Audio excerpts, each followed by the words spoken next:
तो हे दोस्तों, आज मैं आपको बताऊंगा कि फेसबुक प्रोफेशनल मोड को कैसे ऑफ करें, अपना अकाउंट वापस पर्सनल अकाउंट में स्विच करें। तो प्रोफेशनल मोड ओनली क्रिएटर्स और इन्फ्लुएंसर के लिए होता है, जिसमें इनसाइड फॉलोअर काउंट और इजीली अर्निंग टूल्स मिलते हैं। लेकिन अगर आप चाहते हो सिंपल प्राइवेट प्रोफाइल वापस, तो गुड न्यूज़, आप इजीली मोड पर वापस जा सकते हो। तो चलिए स्टेप देखते हैं अपने मोबाइल में। तो सबसे पहले आपको अपना फेसबुक ओपन करना है आपको, एंड अपनी प्रोफाइल पे जाना है, फिर ये थ्री डॉट वाले आइकन पे क्लिक करना है। इतना करने के बाद फिर नीचे आपको ऑप्शन मिलेगा टर्न ऑफ प्रोफेशनल मोड।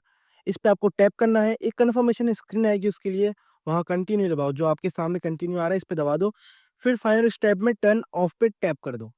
इतना करने के बाद बस अब आपका जो फेसबुक प्रोफाइल है वो वापस से पर्सनल अकाउंट बन गया है। आपके फ्रेंड्स प्राइवेसी सेटिंग अब सेम रहेंगे।